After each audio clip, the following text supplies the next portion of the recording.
call it traveling heavy. We will travel heavy with spare parts, whatever we have. Although we gave quite a few away the last 2 years, so we're pretty much out of main bot motors and stuff like that. But anyway, so, and for fun things, let's see. So the robot went to the senior prom pictures. So that's the girls and then pictures. This is the picture that was given to me by somebody else. It was my chairman's award presenters, and they knew they had nailed it at Microsoft Seattle Regional, and this is them coming out of the room after they made the presentation. Be prepared as student representatives to talk to judges, because when we get to competition, adults don't get to talk. It's all of you. And you will talk about your team, you'll talk about your robot, the challenges, your successes.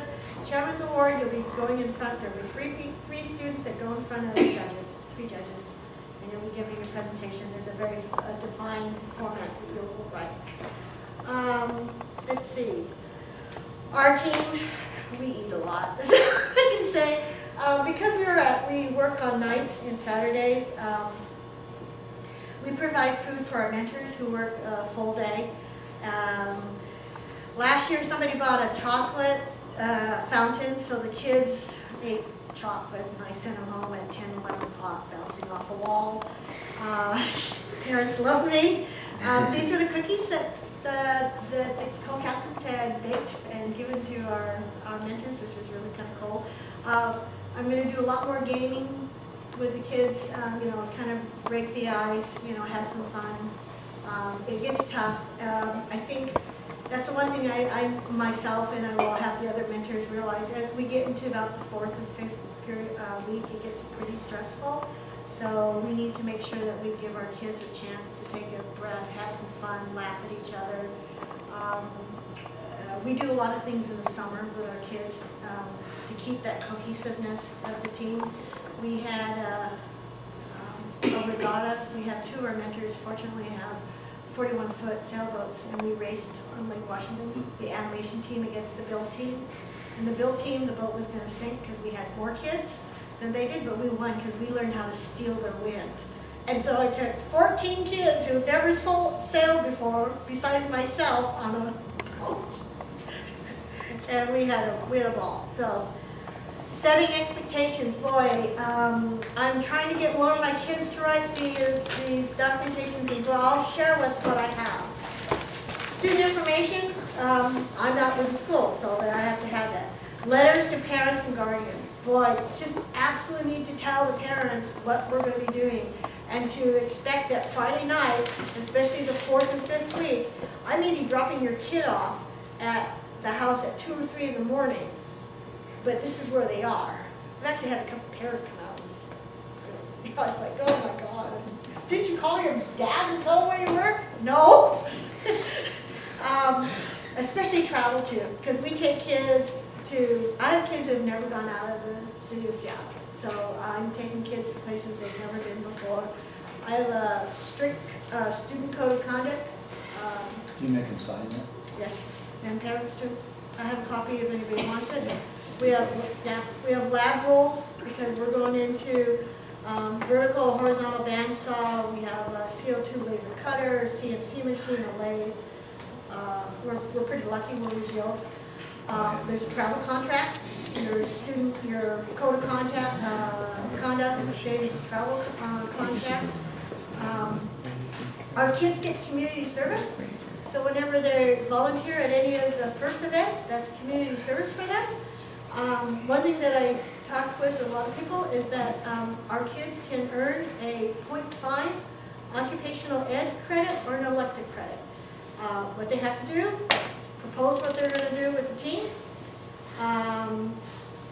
write a journal, what they've done, write a reflection paper, and also it required a presentation. Rules with Seattle Public School is that you have to have 80 hours. We probably spend 100 to 150 hours with the kids through FRC. The other thing with the occupational ed and elective credit is I have the support of 2 of the teachers who also will be on the review board of what that student will do. Interestingly, I've only had a few kids that had to take this option up because it allows them to graduate.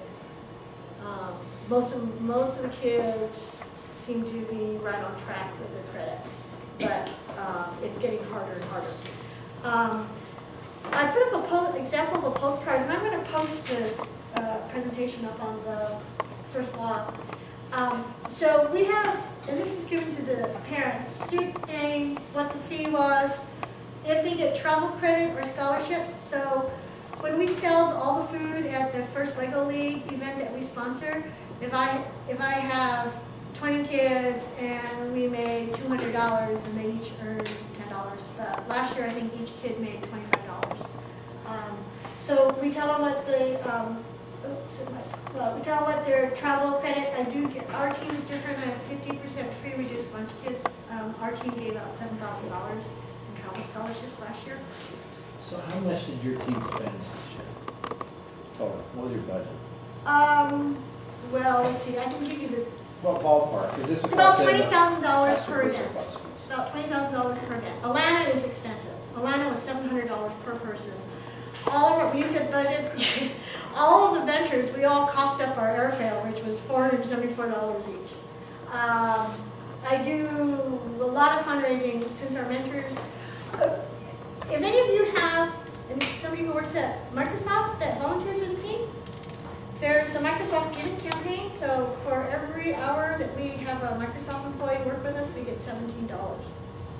So I have a lot of mentors, but they don't work with us every day. They work with us per task because their workload is tremendous.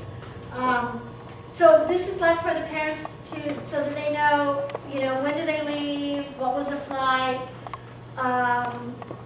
The driver was how they were going to get to the airport.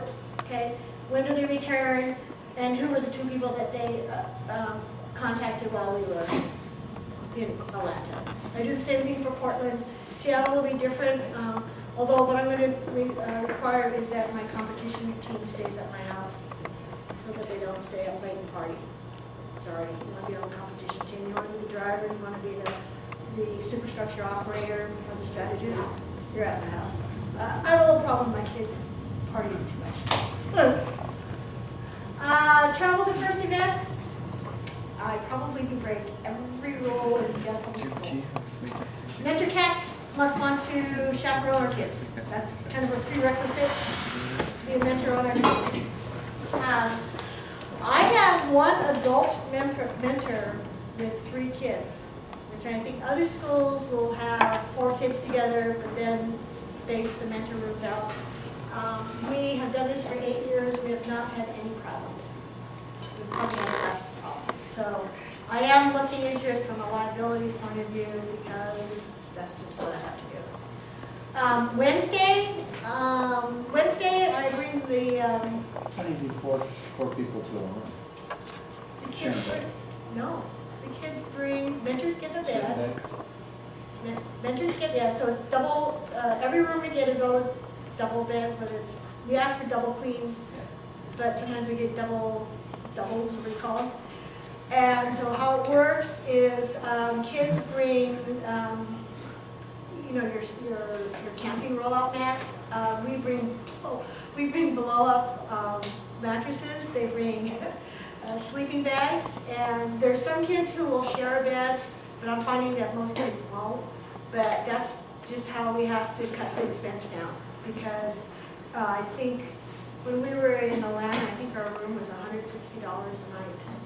Yeah, ouch. Yeah. And then you're there for 4 nights, 3 nights. Wednesday, Thursday, Friday, Saturday, 4 nights, so it's expensive. But yeah, so our kids, they don't mind it. I mean, one time I had 6 kids in a room because they all wanted to be together. Okay, whatever.